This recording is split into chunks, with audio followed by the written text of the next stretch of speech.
I don't like the sound of my own voice. When I hear it recorded, I'm just like, God, that sounds awful. Yeah, you know, I was always the same way, but I think I'm just kind of used to it now because I do so much. Yeah.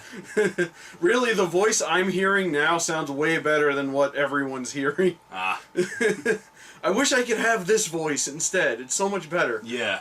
Anyway, so we just got back from the movies. The live action adaptation of Attack on Titan is a lot better than I thought it would be. It was more whimsical than I was anticipating. Yeah, more whimsical and less yelling than yeah, no flashbacks or no stories that drag on forever and go nowhere, or monologues, or just padding in general. Yeah. Well, there actually was some padding. Yeah, there was, but you know what?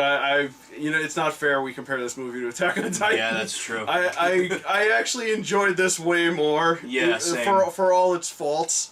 Anyway, we saw the BFG. Yes. Which does not stand for Blast Frequency Gun. No.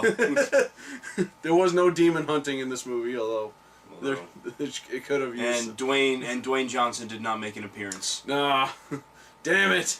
We'll see him later this year in Moana. In Moana, yes. And we already saw him in Central Intelligence. Yeah. That's right. All right, so the BFG. This is the Roald Dahl book because one of his less frightening children's stories.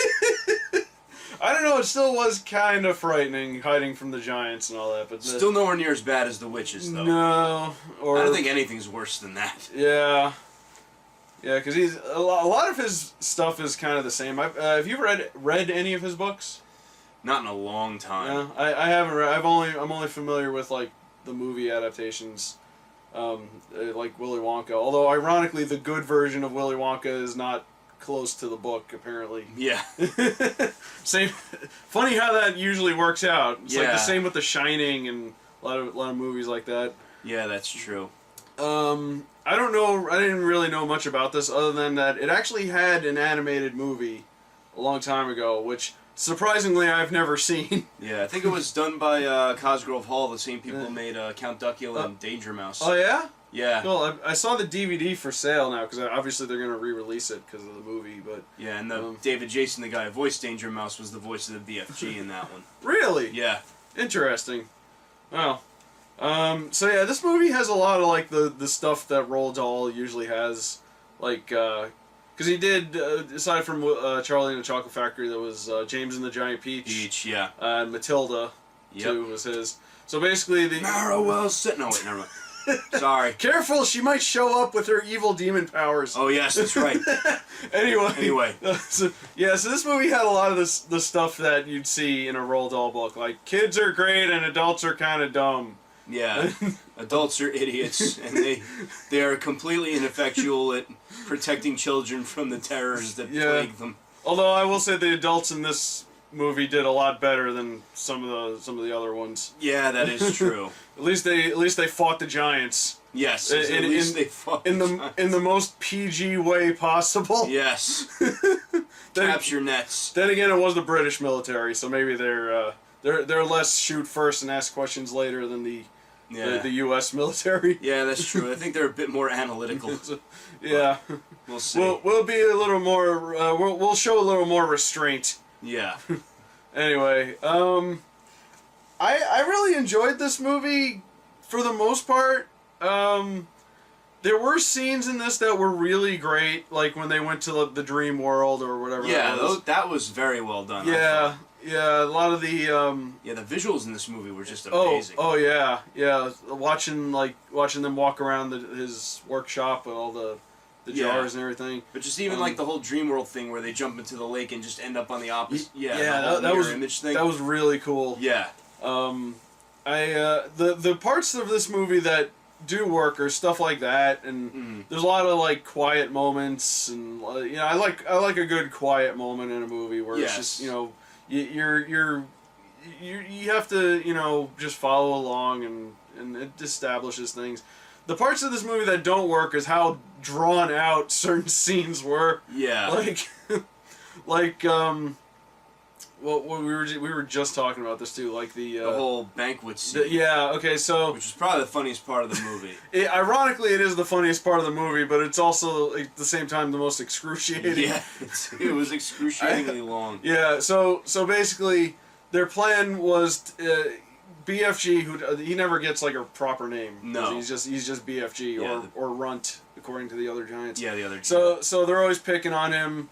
And Sophie says that we're going to go straight to the Queen and have her take care of the Giants, because why not? Yeah. So they go and they like... This scene was cool, too. They were, like, weaving a dream together. Yeah, that was neat. And they were going to give it to the Queen so that she believes what's going to happen. Yeah. And then they show up and tell her, he's like, you're a magistrate, I'm at your service, or whatever. Yeah. He mispronounces words a lot. Yeah, so. yeah. We'll get to that in a second. Yeah. They have this scene where they're all having breakfast together, which I find it funny that I know she's the queen and all, but apparently she had like a metric ton of toast and eggs on standby. I know. And the servants put together a makeshift table and chair for him. I think it was actually supposed to be for some sort of buffet that got canceled. And it's just like, all right, just give that stuff to the giant. Probably. It's like been sitting there for like 2 hours. It's cold. Just throw it in the microwave. He liked it at least. Yeah, exactly. Yeah. And he said it was scrumdiddlyumptious. Gotta have a shout out to Willy Wonka. So that whole. Or Ned Flanders. So anyway, he's eating and they're just going on. Like the whole scene is just taking forever. Yeah, it just keeps going. Yeah, like it's like, oh, I have toast and eggs, and they're eating, and the servants they go to great length to show how, like the servants bringing things in and putting them on the table. Yeah, and getting step ladders to actually reach him because they're so freaking big. Boy, the queen's servants are prepared for anything. Yes. Yeah, there was stuff like that. There was a lot of times when the big giant comes in, it feels like it just goes on for too long. There's a lot of scenes that just they need to cut like, because this movie was 2 hours. Yeah, this movie could have been a half an hour shorter. Yeah, definitely. If they cut down those scenes a little bit, I feel like it would have been more palatable. Mm-hmm. The part at the beginning when, which is ironic because the movie kind of rushed itself at the beginning. Yeah, like, and then you thought there'd be more build up for the giant to show up, or more of like Sophie at the orphanage because she says all these things about it, but we never see it. The usual whimsical, oh, I'm just an orphan and everybody hates me kind of thing, and I wish I got... Tomorrow. Yeah, exactly. She didn't... It didn't seem that bad there, though. Like, I've seen fictional orphanages that were... Way worse. Matilda, there you go. Like, that place didn't look that bad. Yeah. As far as orphanages go in movies, that was actually one of the higher end ones, I think. Yeah, so... You just sleep all the time, apparently. Yeah, so he takes her because apparently she's seen him, and that means that she'll tell people about the giants, and they'll automatically believe her, and then they'll come get the giants, because... because... First of all, totally gonna believe like a 9-year-old girl when she starts screaming giants. Yeah, really. So they get back to his workshop or whatever, and he that's when we start to realize like his manner of speaking, which is hard to follow at first, but then when you start to listen, you realize what he's saying. He's just mispronouncing words. Yeah. I'd imagine crocodiles. Crocodiles and giraffes or whatever the hell they're called. Yeah. He says all these things, and I'm gonna imagine that this is gonna put a lot of people off because then I did have a hard time following it at first. Yeah, you get used to it, but I'd imagine that there's gonna be people that are like, "What's he talking about? Why'd the movie stop thinking for me? Why doesn't he talk normal? Why doesn't he talk normal? Even though he's like a 20-story tall giant. Yeah. Who's lived for like thousands of years. Yeah. I kind of like that they touched on the fact that he's just always been there. Yeah. Yeah, because... Like he's as old as the earth itself, I think he said. So I guess they just sort of They just exist. Yeah, they were just poof giants. Yep. Let's see what else. There was a very sad subplot about the coat she had. Yeah. Because she had to get dressed, she had to get changed, and he had this like pile of clothes that I'm assuming were left over from the other giants, which that in itself is pretty messed up. That's kind of creepy. She put on this red coat, and he saw her in this coat, and he like freaked out for a second, and she's like, what's wrong? And he's like, don't worry about it, it's nothing. Yeah. And then we find out that he had another kid before her. Yeah. And that was his coat, and the kid got discovered by the other giants and promptly eaten. Yeah. Yeah. Yeah. I think they implied he might have been royalty too, because they found his little hiding place. Yeah. And there was that picture of what. There's like a picture of the queen. Yeah. And yeah, most of the stuff he had was definitely Victorian era. Mm-hmm. Yeah. Let's see, what else can we say about this? I don't really have a whole lot to say. I mean, I think it's serviceable as a kids movie. Yeah. It's perfectly fine. There's nothing wrong with it. Yeah, definitely style over substance as far as that goes. Yeah. But should we talk about the giant drink? Oh God, what was it called again? I have no idea. It was some weird. It was like Farnswoggle or something like that. Some weird Roald Dahl language. Yeah. You know what? I would love to hear Roald Dahl and Dr. Seuss have a conversation. Oh no. No. Be just making up words. Yeah, I know. Anyway, he had this bottle of stuff that looked like upside down Sprite. Yeah. Or upside down Mountain Dew. It's the opposite of fizzy lifting drinks. Yes. So they're fizzy farting drinks in this case. Pretty much. So the bubbles go downwards. So I actually do really love the build up for this. Yes. Because it's like, but when bubbles go upwards, they make you burp. And he's like, oh no, watch this. So he drinks the whole thing, and Sophie was like, oh no. Yeah. So, yes, it makes you fart.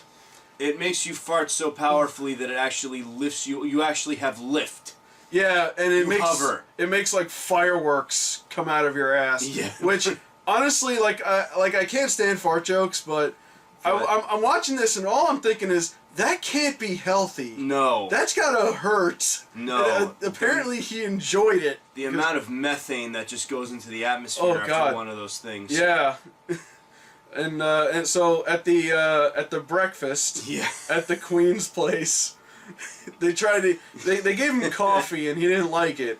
Yeah. So he's like, they're like, what do you drink? He's like, oh, I have this. I brought you a present, and it's the bottle. What killed me is when he just pours it like champagne and serves it to everybody. Yeah, he has very, very delicate pouring ability. Yeah. So he poured a glass for everyone who was there, and they all drank it. Except for that one aide, Mary, I think her name was. She was smart. She didn't even touch that stuff. So she's the only one who didn't rip up. They even gave it to the royal corgis, who are adorable. Yes. And well, I think you know what happens next. Yeah, everyone had one, and it's just seemed like dignified old generals suddenly rocketing upwards from their power of their own ass. Like I said, I don't like fart jokes, but in the past month or so, I have found at least two that I've kind of enjoyed. Yeah. This one and the one from Voltron Legendary Defender. Yes. I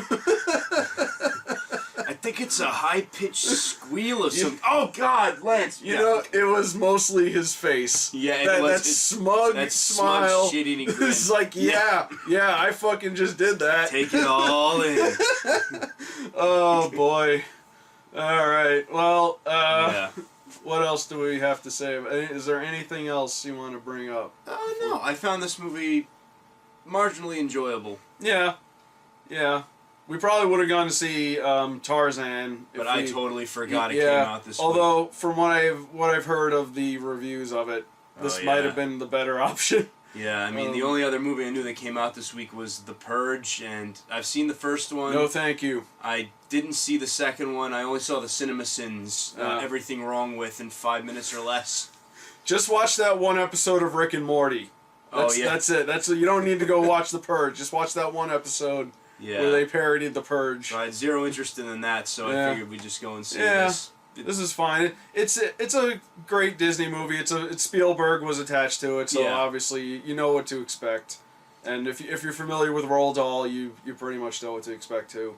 Yeah, if you got young kids, take it to it. Yeah, I guess that's about right. So, all right, so that's all I got. Happy 4th of July. Later. Later.